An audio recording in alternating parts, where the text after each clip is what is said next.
shipbuilders aboard the Titanic, the dream became a nightmare. And the nightmare became a commodity.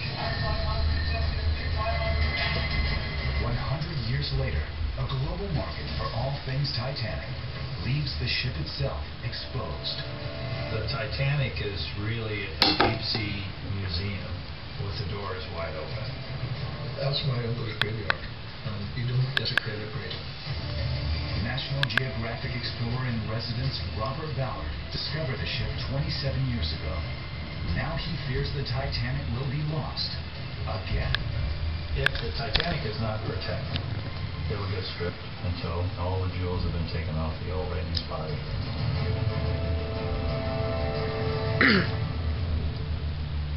100 years ago tonight.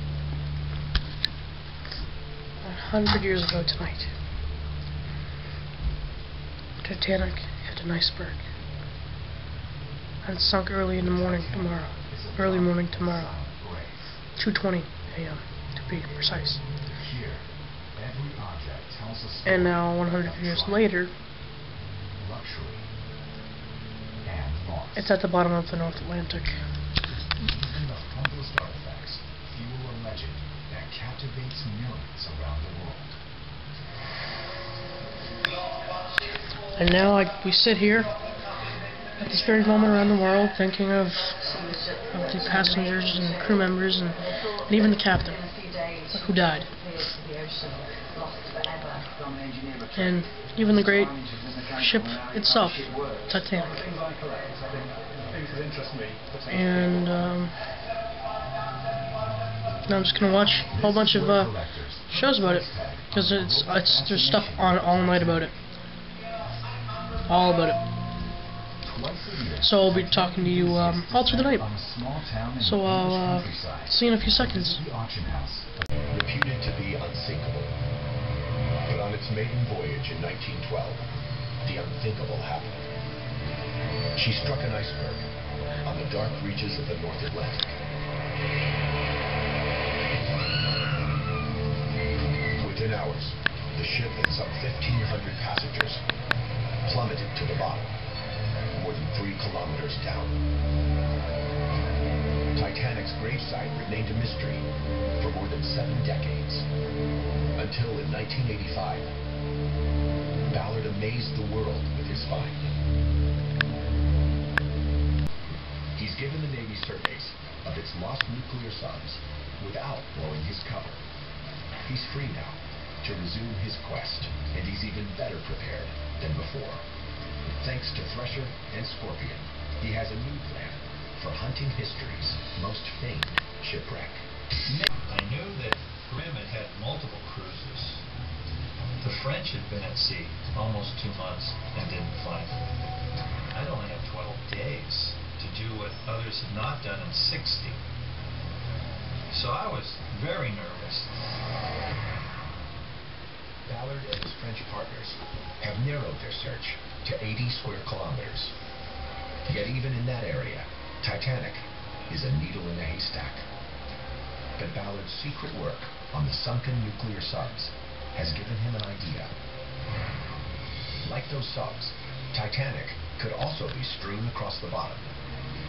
If the Titanic broke up and all of that stuff went in the water, that current would carry it to the south. Somewhere down there is its trail. The trail, stretching from the main wreckage like a comet's tail, might cover 2 kilometers or more, a much larger target than the Titanic's 270-meter hull. And while sonar might not detect the small pieces, Argo can. Ballard tells his partners his plan. They didn't say what it was based upon. I said, well, look, let's not look for the Titanic, let's look for its trail. Ballard and his team steam as fast as possible from the Azores, 1,600 kilometers east, to the Grand Banks. They opt not to drag Argo in tight lines in search of Titanic's steel hull, as those using sonar have done. Instead, they make sweeps a mile apart, hoping Argo's cameras will pick up what sonar cannot: the smallest debris. Days pass. Argo captures nothing but the murky bottom. By day 9, with only 4 days left, hope begins to fade. We were heading west on our 9th line, and I looked at the mud for a while, and I went back to my room, tried to get some catnap, but I couldn't sleep that night for some reason. 12:48 a.m. Argo's operators spot something unusual and definitely man-made. Not far away, there's more. It's a debris trail. Wreckage. Just as they saw on the sunken subs. Huge shadow off to the left. Somebody had to go get Bob. I don't know how I got down those 6 decks without breaking my neck, because I was sliding and sliding, and just as I came into the control, we went over the boiler. Some more stuff coming. Look at it. That is big. And then, boom, the room exploded.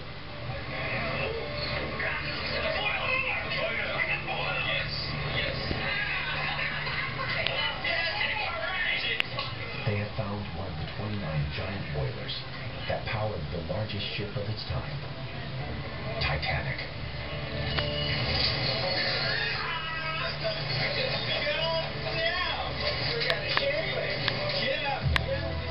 I'll never forget seeing the Titanic for the first time. It's pitch black. And you don't see it until the last minute. It's as if someone pulls back the curtain. It comes out of this black velvet void of nothingness. For the first time in 73 years, human eyes look upon the famed ship, tomb of 1,500 souls. She has come to rest nearly 4 kilometers below sea level.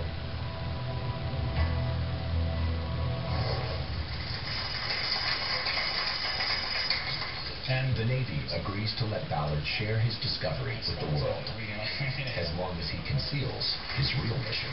This is the first time I've used my technology in this way. It was his dream for years, and he could only make it happen through a covert deal that took him on a seemingly circuitous route. But because of what he learned surveying Thresher and Scorpion, Dr. Robert Ballard made the greatest discovery of his career. The find that made him famous. Titanic.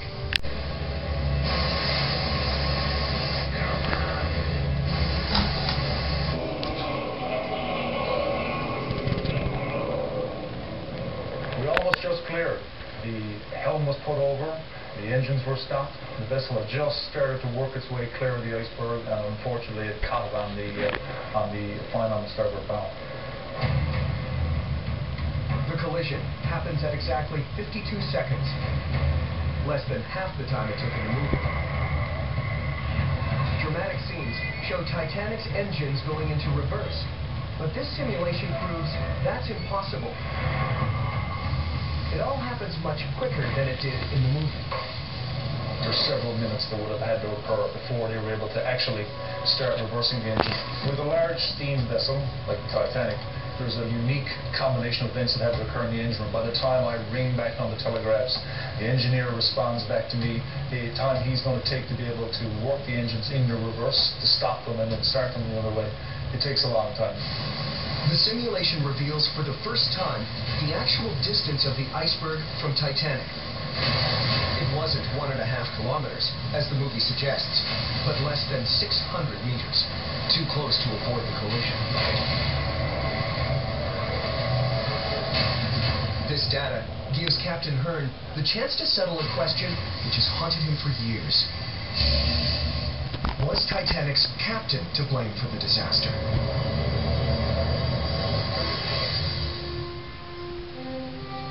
Captain Edward Smith was probably the most experienced and highest paid sea captain in the world, with 40 years experience behind him.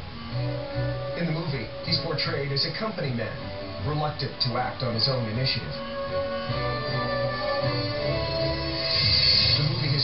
Paul Loudon Brown, says the real story is even worse. Captain Smith was really too old to be in command. He was brought in to take Titanic for one last voyage. He had had a couple of near misses in other ships coming to New York Harbor, where he had refused the assistance of tugs and had literally done what would be called today the equivalent of doing a handbrake turn, bumping the pier and causing some minor damage to vessels. He had been fortunate. He had got away with things. Captain Smith receives warnings by wireless that icebergs have been spotted in exactly the area where Titanic is headed. He could slow down for safety. But his passengers have families waiting. Hotel rooms booked. The press will be out in force at the advertised time of arrival. Smith keeps going at 20 knots. But what would our modern-day captain do? Myself, I think I would have been traveling around 10 knots. I don't think I would have been doing a full speed. I would have slowed down. Technicians reset the simulator so that Titanic will be traveling at just 10 knots. Titanic is approaching at less than half the speed she was traveling the first time around.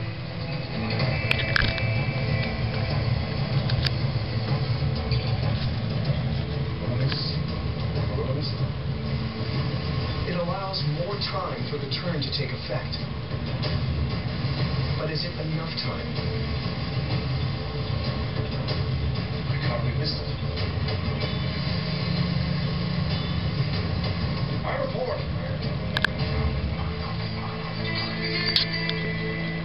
I've given the order hard report now because my bow has cleared the piece of ice, and I have to be aware that the rest of the vessel is behind me, and I want to swing the ship clear of the piece of ice now.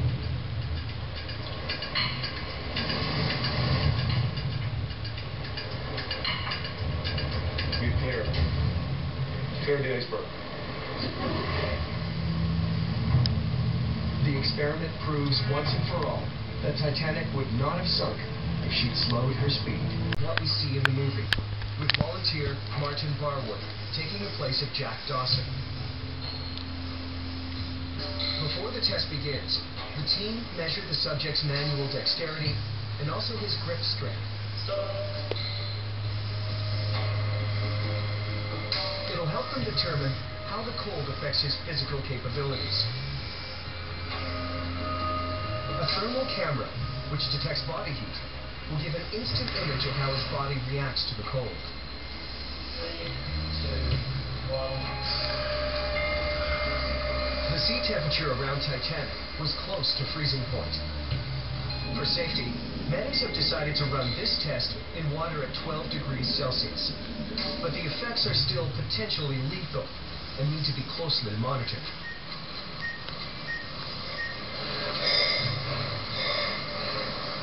That hyperventilation that we're seeing there is absolutely classic cold shock response. The sudden fall in skin temperature is stimulating cold receptors that are sending lots of information back into the central nervous system, driving breathing. The really dangerous phase is that phase in the first 30 seconds to 1 minute where breathing is out of control. Many of the Titanic victims drowned from the shock of hitting the freezing ocean, which forced them to breathe underwater. But by far the biggest killer was hypothermia, with males like Jack being more vulnerable than females like Rose. It's a pretty horrible experience that you get, and that's coupled with some sort of feelings of lightheadedness and nearing unconsciousness. The rate of Martin calls is going to be largely dependent on the amount of subcutaneous fat he has, and he doesn't have very much subcutaneous fat. On average, women have about 10% more body fat. Certainly in terms of prolonged immersion and cooling, one would expect to see females do better in cold water because they have more body fat. After 23 minutes, they have to stop. The subject's core temperature has dropped from 37.2 to 36 degrees Celsius. At 35 degrees, Martin would become clinically hypothermic. These thermal images show how his skin temperature has plunged. By comparing the color of his fingertips before and after, researchers see that the temperature there has dropped from 23 to 15 degrees. The idea that the heroine survives whilst the hero sinks to the deep is not too far from the physiological truth. Once the volunteer has had time to recover, the team want to gather a second set of data. First time around, he was static in the water. But what of those Titanic passengers who tried to swim for their lives? It's quite hard to sustain a stroke kicking my arms compared to the static condition I feel when I'm getting cold much quicker. Instead of warming them up, the increased blood flow loses heat even faster. It's the worst thing the passengers could have done. They reached the safety cutoff point this time after just 14 minutes. He's lost heat almost twice as quickly as before. What we'll do is we'll just ask you to remove this restraint from the front bowl test.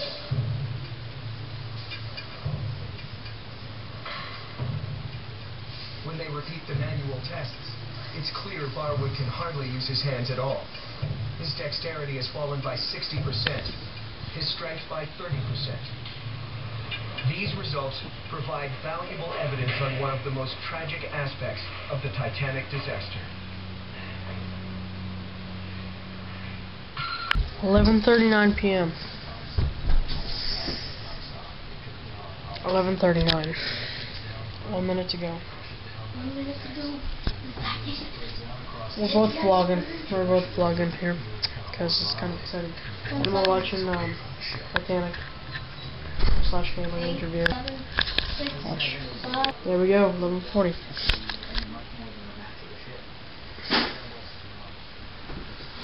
$100 years ago, it hit the iceberg at this time. Wow, Facebook's not go away. 100 years about this exact time, Titanic hit the iceberg.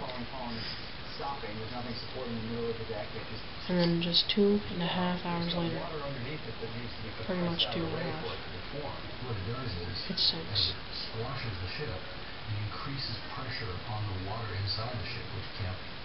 I'm uploading my tribute to the Titanic 100th anniversary, 100-year anniversary. And this will be uploaded early in the morning, as like I'm gonna stay up all night. And I'll be uploading this vlog, which will probably be at least 10 minutes. It'll be up like at 2 or 3 a.m. because I gotta record 2:20 a.m. Because that's when it actually sunk. So I'll see you in a few seconds, but maybe a few minutes for me. But whatever. Oh yeah, she's sleeping with Brandon. I'm really interested in it. That's why. 2:20 a.m.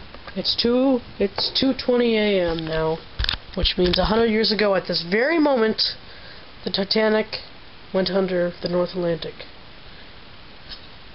And now it lays at the bottom of the North Atlantic. Yes, it's still there. They do though. They do that. Yeah. Have they brought back things from it? Yeah, they sell a lot of it. What? They sell a lot of it and then put some in the museums. Yeah. You're vlogging right now. Can I mute my mic and listen? Yeah. Alright. I'm muting right now. Okay. Just talking to my friend there, but anyway, his channel link will be in the description. Anyway, 100 years ago, at this very moment, the Titanic had slipped under the North Atlantic, and it's very heartbreaking. Like, I'm really interested in the Titanic, and just a second, go away, Taylor. My God. Anyway, it's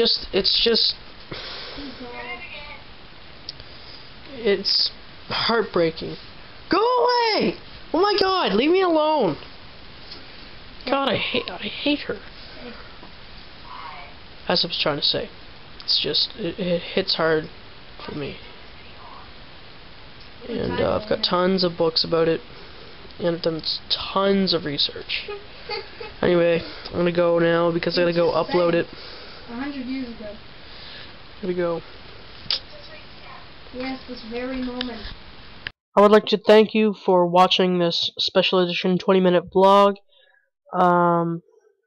And it's now 2:49 a.m. and I'm just looking back on all the things I've done and the things I've seen and the things I've researched all about the Titanic, and then thinking back to 100 years ago, the people in the lifeboats and everyone else on the ship doomed, and the captain and Thomas Andrews taking their own lives on the ship.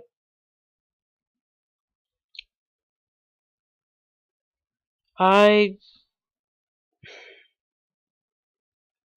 don't have relative connection with the Titanic. I'm just very, very interested. But it would be very cool if I did have a relative that was on the Titanic, but I don't. Anyway, I'm gonna try to edit all this and try to get it uploaded. So I'll see you in the next vlog, and I really hope you enjoyed. Oh, and a like and favorite would be very appreciated, and maybe a comment as well. Doesn't really matter, but whatever. Thanks for watching. Love you guys. Peace.